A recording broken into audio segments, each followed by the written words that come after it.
Graça e paz, como é que você está nesse momento? Beleza, pessoal? Vamos para mais uma aulinha de Teologia da Música. Hoje nós estaremos falando de Teologia Sistemática da Música.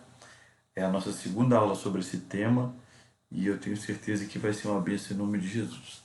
Beleza? Só vou dar uma conferida aqui para ver como é que está o som. Está legal. E a gente já começa. Graça e paz, como é que você está nesse momento? Beleza, pessoal? Vamos para mais uma aulinha de Teologia da Música. Hoje nós estaremos falando de Teologia Sistemática da Música. É a nossa segunda aula sobre esse tema e eu tenho certeza que vai ser uma bênção em nome de Jesus. Beleza. Vou dar uma conferida aqui para ver como é que está o som. Show de bola, o áudio está belezinha. Então nós vamos para a nossa aulinha. Então o que a gente vai estar falando hoje? Dá uma lida aqui rapidamente no slide que está proposto.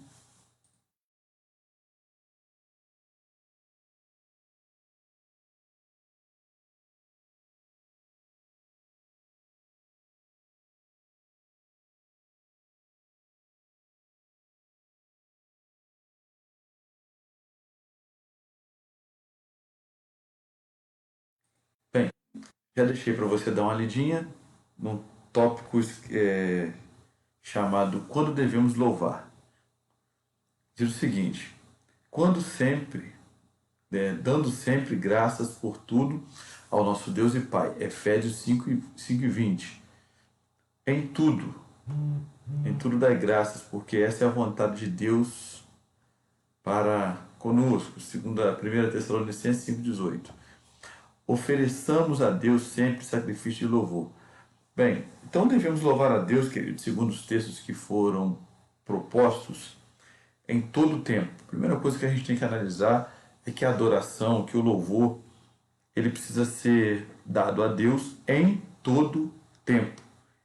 Independente da sua condição, do seu estado, do seu momento, Deus, pela fé, sempre precisa ser adorado. Vamos para um outro ponto importante. E aí eu gostaria que você lesse esses 5 pontos rapidamente. Vamos ler?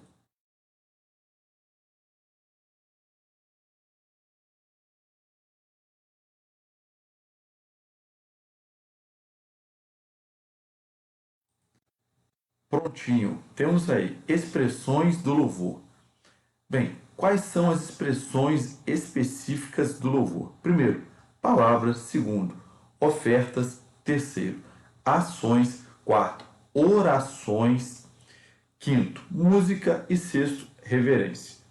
Vamos entender o porquê que esses elementos são importantes na expressão do louvor. Bem, em primeiro lugar, os cânticos não devem ser negligenciados em nenhuma reunião. Acredito que a música ela tem uma grande importância e por isso que a gente precisa dar uma atenção especial a esse ponto.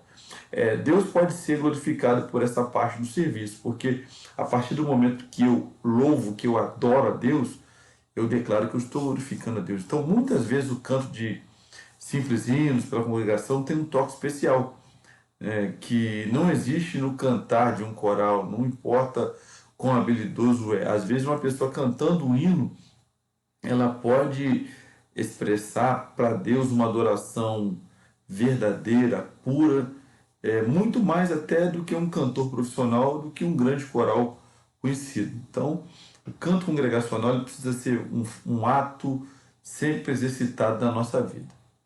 Aí vem um outro fator. Vamos ver o poder do louvor? Há um quadro aqui que eu gostaria que você desse uma olhadinha e uma lida rapidamente para que você possa entender o que eu quero falar aqui.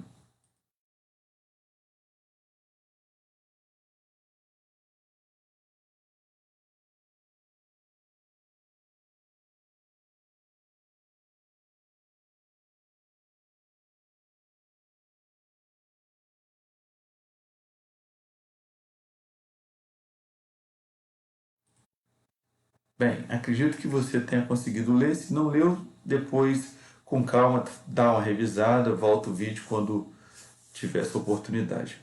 Primeira coisa que a gente precisa entender. Temos aí 3 colunas, uma para os personagens, outra coluna para atitude e outra para resultado. Bem, quais personagens a gente vai estar falando? Sadraque, Mesaque e Abednego, no livro de Daniel, Jó, Paulo e Silas. Quais foram as atitudes que eles tiveram? Primeiro, Sadraque, Mesaque e Abednego, eles não adoraram a imagem de Nabucodonosor. Jó, eles clamou que o seu Redentor vivia. E Paulo e Silas, eles oraram e cantaram louvores a Deus, mesmo estando presos. E aí, qual foi o resultado desses homens que viviam situações pontuais, complicadas, difíceis em suas vidas? Sadraque, Mesaque e Abednego, eles foram condenados à morte. E a sentença foi aplicada. Jó, na verdade, ele perdeu a sua saúde, perdeu a sua família e ainda a sua mulher que havia ficado com ele queria que ele morresse. Fica muito claro isso dentro do que a palavra propõe. Nem por isso ele deixou de louvar a Deus, engrandecer o nome do Senhor. Outro exemplo nós temos aí em Paulo e Silas, que oraram e cantavam louvores a Deus mesmo estando aprisionados, né, tendo sido torturados, aprisionados, e eles ali sofrendo, açoitados, mas não deixaram de louvar a Deus. Então, em momentos atípicos, quando nós louvamos a Deus, bendizemos o nome dele, há uma possibilidade muito grande de que o poder dele se manifeste transformando a nossa condição. Então nós vemos aí alguns resultados. Primeiro resultado, Sadraque, Mesaque e Abednego, eles foram livres da fornalha ardente, eles prosperaram grandiosamente, ganharam muito mais respeito das pessoas e do rei Nabucodonosor. Nós vemos aí um outro aspecto, Jó, Deus deu tudo em dobro para Jó, tudo que ele possuía antes. Então, para você observar quão importante é louvarmos a Deus. Outro aspecto, Paulo e Silas. Veio um terremoto e abriram as portas das cadeias, e eles foram soltos.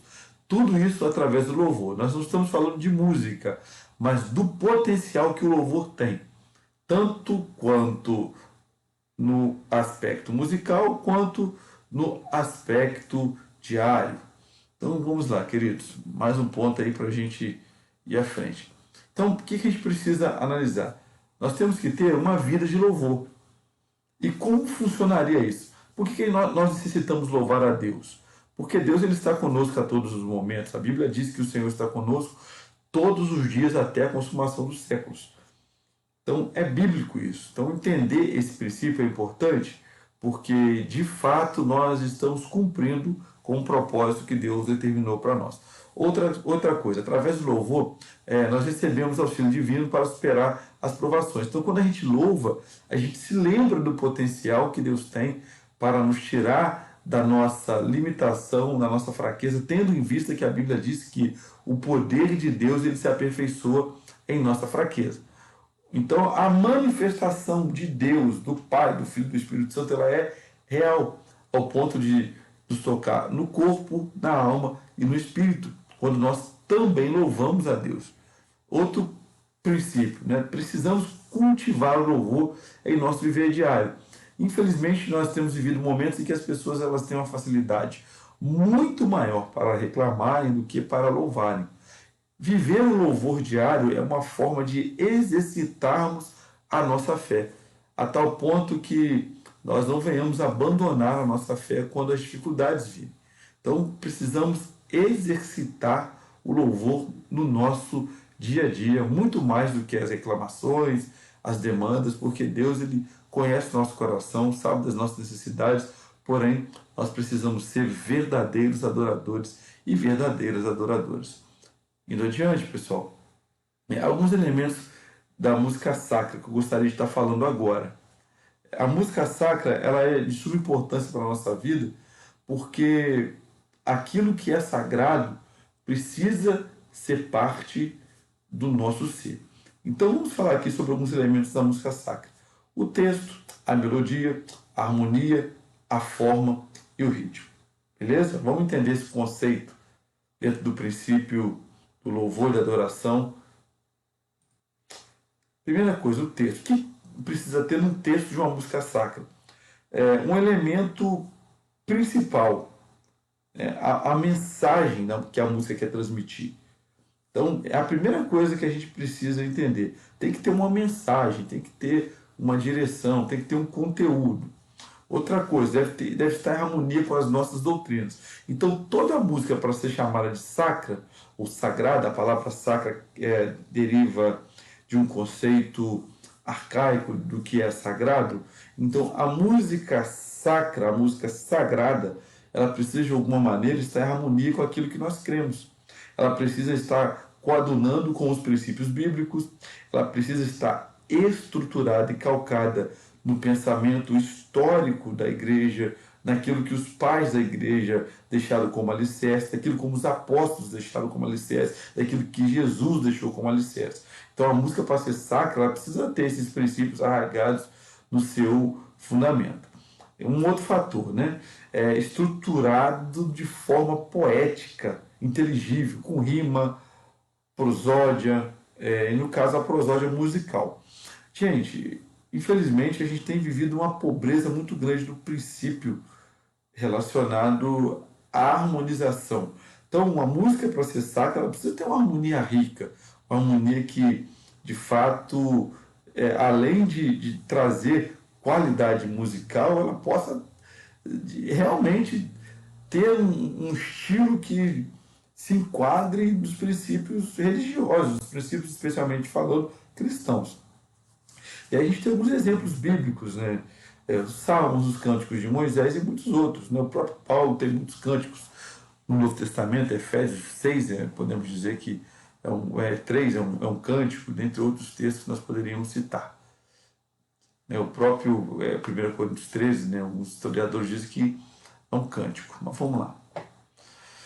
Outro fator, gente, uma sequência de sons de diferentes alturas organizada para fazer um sentido musical. Então ela tem que ter uma certa sequência de sons diferentes, né? Que vai do grave ao agudo. E, logicamente, tendo uma estrutura horizontal. Né? Por mais que haja essas oscilações, mas a estrutura tem que ser sempre horizontal. Segue-se uma linha, né? Segue-se um pensamento. Outra coisa, a melodia, ela trabalha o nosso lado emocional, estando ligada aos sentimentos e emoções. Então, a música sacra, ela tem que despertar em mim o melhor das minhas emoções. Ela não pode ser somente barulho, ela não pode ser algo somente estético, mas tem que despertar alguma emoção em mim relacionada às coisas de Deus. Tem que me despertar no espírito aquilo que eu posso oferecer para Deus como o melhor da minha adoração.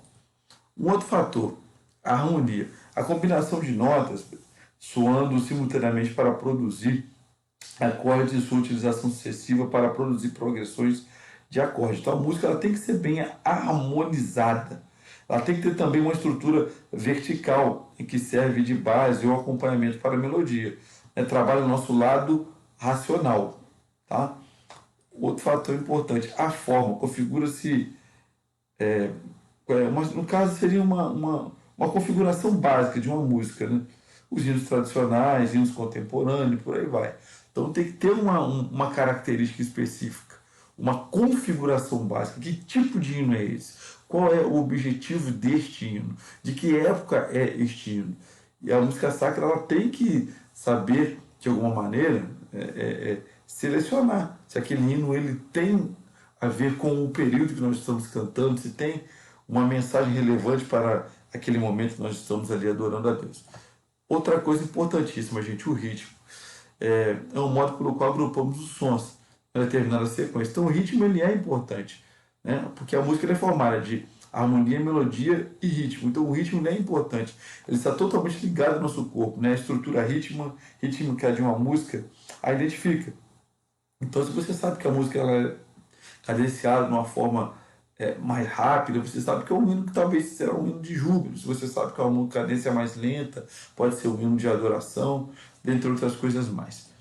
Outro fator, né, o processo de composição musical ele é muito importante, porque o compositor cristão ele é equilibrado, ele procura combinar todos esses elementos de uma forma que estejam associados e vinculadas às coisas do seu tempo, mas que as pessoas que estão lá fora, que não conhecem a Cristo, elas possam entender isso de forma clara e objetiva.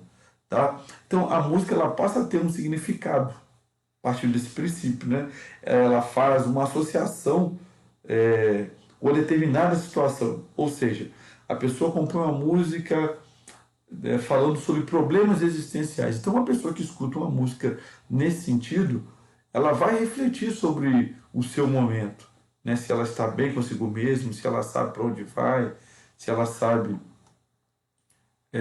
o que Deus quer dela, se ela não sabe o que Deus quer dela.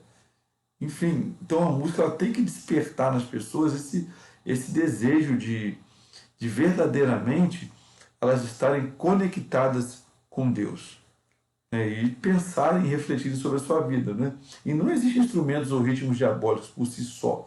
O problema é o que eles estão associados. Então, o que a música está falando? Porque existem, queridos, três tipos de inspirações. Existe a inspiração divina, que são as músicas que são voltadas para Deus. Existe a inspiração satânica, que o próprio nome já define, é a música que é voltada, infelizmente, para o mal. Existe a inspiração também humana, que ela tem uma conotação poética, né? A música que é inspirada através do coração do ser humano. E esses são fatores que a gente precisa analisar. A música por si só ela não é ruim, o ritmo por si só não é ruim. Eu não acredito nessa coisa de ter ritmo de Deus e ritmo do diabo. Todas as coisas foram criadas por Deus. O problema é como nós utilizamos o que foi criado por Deus. Aí cabe a nós aqui uma reflexão. Bem, e aí, gente, quando a gente for louvar, o que nós precisamos entender? Precisamos ter um bom repertório. Então, como é que funciona isso? Analisar a letra. Será que a letra tem alguma coisa a ver com o tema do culto que eu estou fazendo parte? De repente, o pastor já me deu uma prévia de como seria o seu sermão.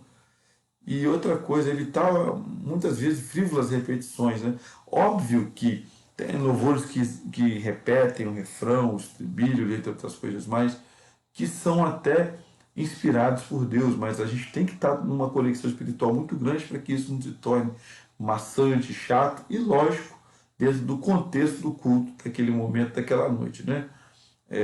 Saber interpretar bem os hinos dos compositores, colocar as pessoas certas para cantarem as músicas certas, né?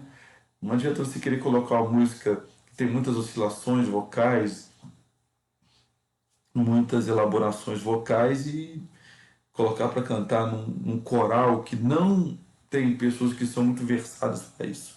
Então, o ideal é a gente colocar um hino que seja um tanto quanto linear, para que as pessoas possam louvar a Deus, entender, e até num tom confortável, de preferência para toda a igreja. Ainda que fique um pouquinho grave para quem vai puxar o hino, mas que esse hino ele se torne confortável para todos cantarem.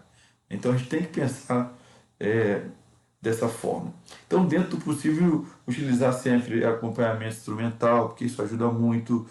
Buscar uma música que esteja dentro da sua extensão vocal, quando for cantar solo, principalmente. Escolher músicas apropriadas para os diferentes momentos da liturgia.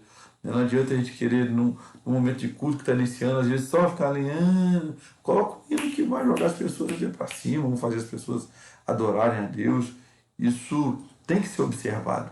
Outra coisa, escolher músicas que não tirem a reverência, né, da congregação, lembrar da questão da associação, evitar ruídos na comunicação, ter sempre equilíbrio, bom senso, buscar orientação divina. Na hora do louvor, a questão de postura é muito importante também. Já que a gente está falando de teologia sistemática da música, ali é um momento em que você tem que estar conectado com Deus, com o Pai, com o Filho e com o Espírito Santo. É uma relação direta entre você e Deus, e você e a igreja.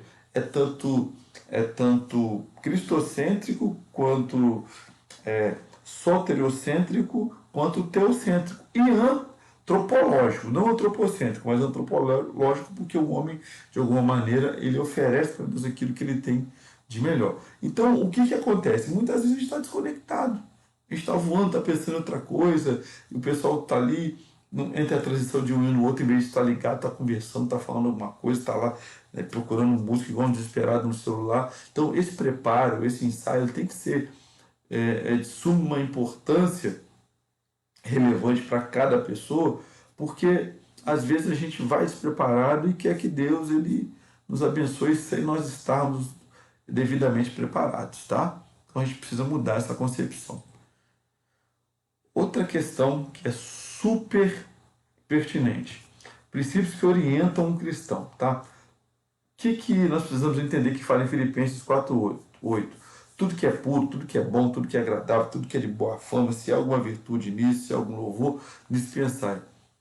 É outra coisa, a gente tem que ter um pensamento voltado para Deus. Não podemos adorar por exibicionismo, se é que isso é adorar, né? Nos apresentar por exibicionismo, não podemos estar ali cantando um louvor porque a gente gostou da letra e a letra do momento. A gente não pode estar fazendo isso porque eu quebro essa conexão trina com Deus, levando em consideração que o louvor ele tem vertentes que são muito importantes para serem analisadas, né? Tanto a vertente horizontal quanto a vertical. A partir do momento que eu não penso no que é virtuoso, que eu não vejo virtude naquilo que eu estou fazendo, e ter virtude é transmitir essa virtude, é viver essa realidade. Se eu não amo o que eu estou fazendo, se eu faço por uma obrigação ou por um cumprimento de um protocolo, eu não estou louvando a Deus. Né? São pensamentos que não deveriam nem estar na minha cabeça. Eu estou dividindo um momento que eu não poderia dividir. Então, a gente precisa rever esse conceito, tá? Outra coisa, gente, a música cristã ela favorece a nossa sensibilidade espiritual, ela nos dá equilíbrio, ela nos adequa com a autenticidade de Deus, tá? A música cristã, ela apela para o intelecto, mas também apela para as emoções. Então a gente tem que ter essa sensibilidade. Então eu não posso ser um ministro de louvor estático, que eu chego lá, cumprimento os irmãos, canto a música, sinto. Eu tenho que mobilizar as pessoas, como um condutor, como um pastor. Isso é muito importante. E outra, tem que ser criativa, tá? Em vez de ser monótona, repetitiva. A gente tem que usar a criatividade, talvez fazer uma dinâmica rápida, não sei aquela coisa também maçante, né, sabe, longa, e não ficar pregando. Já falei sobre isso, mas vale a pena a gente revisar e falar mais uma vez. Isso tem que ser observado. Então, outra coisa, gente, a música cristã evita a teatrização e orgulho na apresentação. Tá? Então a gente não pode estar ali fazendo um teatrinho, às vezes, sabe, só aquela voz melancólica, né, que não, gente. Só de todo coração, né? Não fica tentando encenar, criar um personagem que não vai funcionar. Para Deus, não. Outra coisa, os versos, né, os textos, eles não são dominados pelos instrumentos, tá? Então, quem toca não é acompanhado por quem canta, tá? Muito pelo contrário. Quem toca é que tem que acompanhar quem canta. E aí vem outra coisa. A música cristã reconhece e aprecia a contribuição de culturas diferentes no culto a Deus. Então você pode cantar qualquer estilo musical. Às vezes você vai cantar uma música africana, jamaicana, não interessa. Desde que glorifique a Deus, isso é importante. Então, queridos, aí vem 1 Coríntios 10:31 para corroborar com isso. Portanto, quer comais, quer bebais ou façais qualquer outra coisa, fazei tudo para a glória de Deus. Tá? 1 Coríntios, repito, 10:31. E finalizando, vai isso aqui que eu vou te dizer. A música é um dos meios mais eficazes para impressionar o coração com as verdades espirituais, tá? Então, viva a realidade da música, tanto no corpo, quanto na alma, quanto no espírito. Isso é importante. Cante, adore, louve, corpo, na alma e no espírito, porque isso de fato agrada a Deus. Espero que você tenha sido grandemente abençoado por essa aula. Até o nosso próximo encontro. Essa é a nossa terceira aula e com certeza a nossa quarta aula também será uma benção. Deus te abençoe. Até lá.